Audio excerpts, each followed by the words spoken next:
이제 교과서 기술만 보도록 하겠습니다.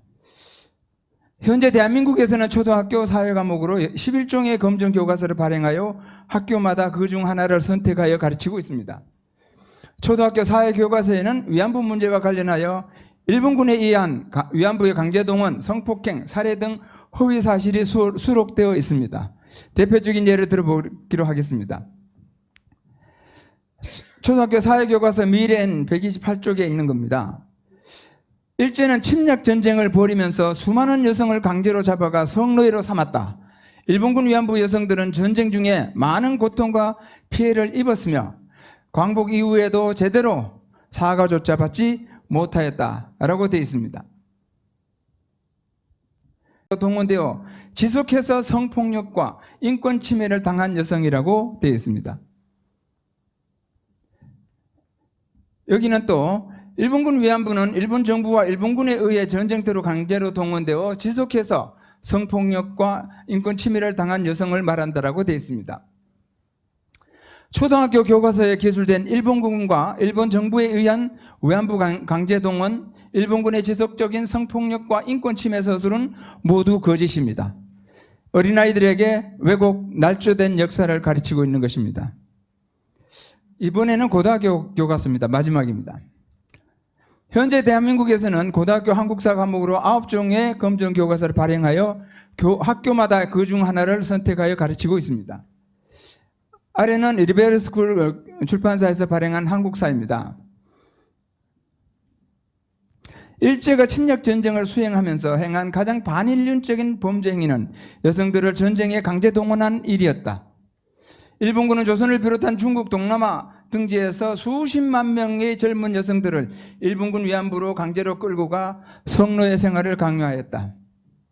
일본 관원이 관여하는 가운데 일본군은 수많은 여성들을 납치하거나 유괴하여 일본군 위안부로 동원하였다.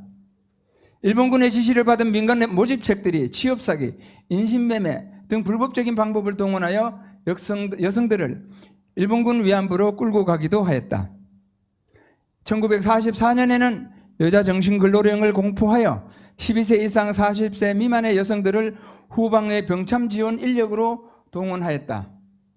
이때 정신대라는 이름으로 강제 징발된 이들 가운데 상당수가 일본군 위안부로 끌려갔다. 일본군 위안부는 열악한 환경 속에서 인권 유린을 당하다가 질병이나 폭행으로 죽기도 하였다. 고등학교 교과서의 위안부 서술은 리베르스쿨 교과서의 서술과 대동소이합니다. 물론 2021년 1월 8일과 2023년 11월 23일 위안부 소송 판결문도 마찬가지입니다.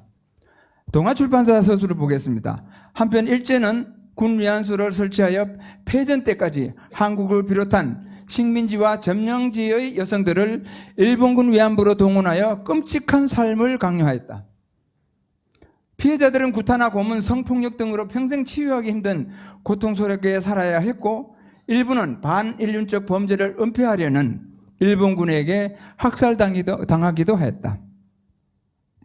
하지만 교과서의 위안부 소송 판결문에 교과서와 위안부 소송 판결문에 수록된 위안부 학살 주장은 모두 거짓입니다.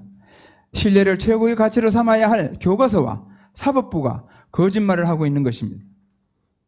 위안부 문제는 국제 사기극입니다. 한일 간 위안부 문제는 일본이 먼저 시작하고 대한민국의 정의기억연대가 위안부 이력에 불쌍한 노인들을 앞세워서 국민을 속이고 세계를 속인 국제 사기극입니다.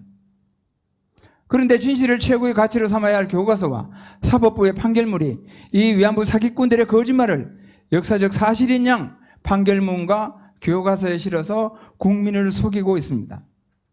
이러한 불행한 현실을 그대로 두고 볼 수 없습니다. 그래서 저는 위안부 사기가 사라지고 아이들의 교과서에서 왜곡 날조된 위안부 서술을 완전 삭제하기 위해서 싸우고 있는 것입니다. 미래를 책임질 자라나는 세대에게 거짓을 물려줄 수는 없습니다. 없기 때문입니다. 일본과 한국의 역사 진실 세력이 힘을 모아서 힘을 합치면 충분히 이루어낼 수 있는 것으로 확신합니다. 우리 함께 싸워서 위안부 사기꾼들을 반드시 괴멸시킵시다. 아리가또 고자이마스.